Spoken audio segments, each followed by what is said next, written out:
infância perturbadora. A minha vida não foi uma das melhores desde criança, pois assistia quase todo dia os meus pais brigando. Muitas dessas brigas acabavam com a mamãe chamando a polícia e o meu pai indo passar o final de semana preso. Fora outros problemas, tinha que ver a minha progenitora fazendo uso de substâncias erradas para tentar fugir um pouco da realidade na qual vivia. Um casamento arranjado por causa de uma gravidez indesejada. Eles faziam questão de falar isso em todas as vezes que brigavam. Apesar de algumas vezes ele falar que não queria ter tido filhos, o meu velho sempre chamou a minha atenção. Não por ser um mau exemplo de pai de família, era o seu comportamento estranho. Muitas vezes, quando a casa já estava bem escura, ele acreditava que todos estavam dormindo, então chegava em casa com alguns volumes, os quais traziam em cima de suas costas e levava para o solto.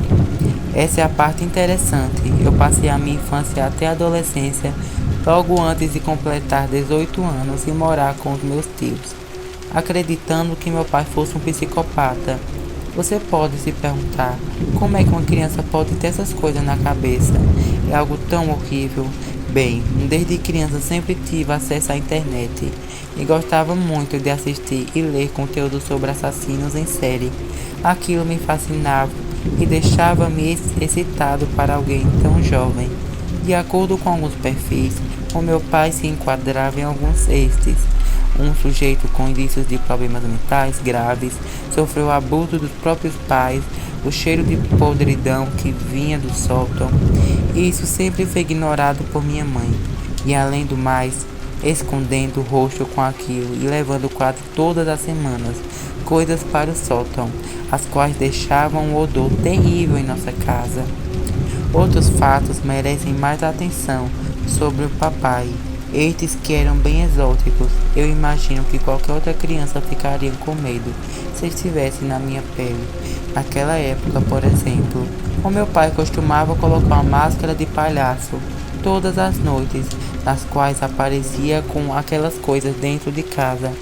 E isso que fechava a minha ideia de que ele era um assassino em série, criando o personagem ou usando aquela face assustadora para não ser identificado.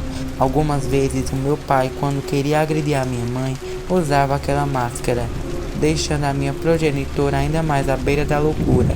Citando mais uma vez, ele nunca me agrediu, nunca me tocou e nem fez nada comigo.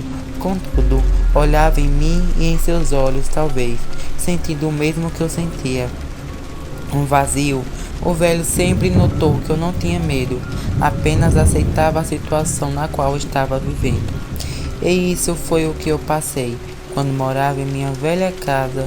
Estou quase terminando a faculdade de educação física e os meus tios falaram que o meu pai morreu de causas desconhecidas.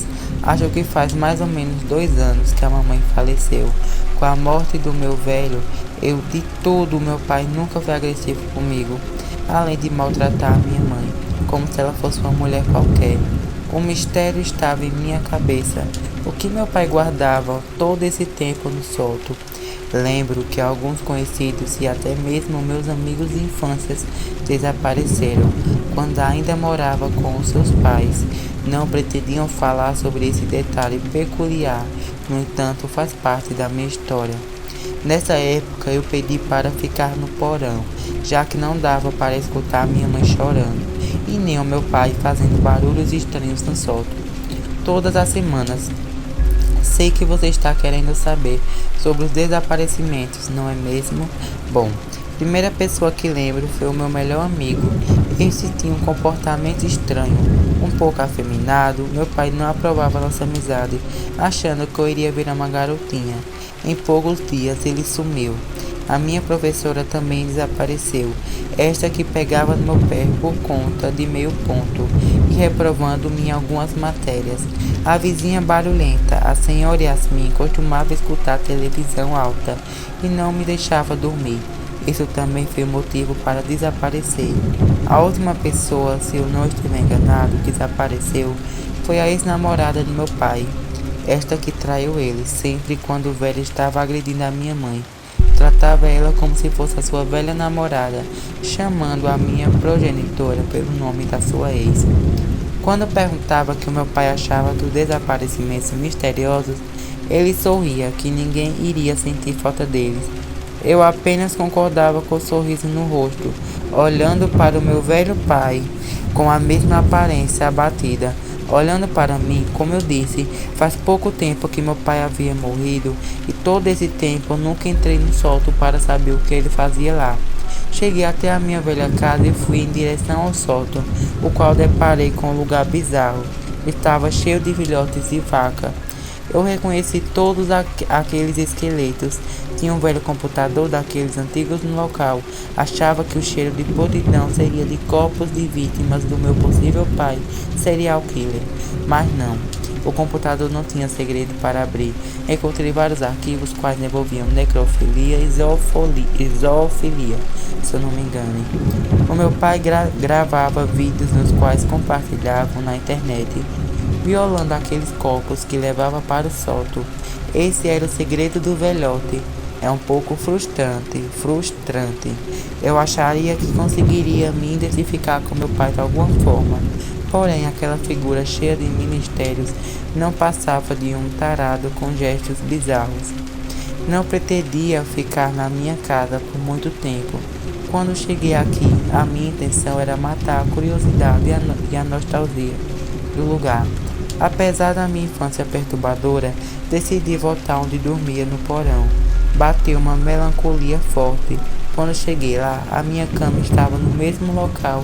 O travesseiro, o urso de pelúcia, o guarda-roupa e as revistas de mulheres nuas, entre outras coisas de um adolescente com minha idade na época.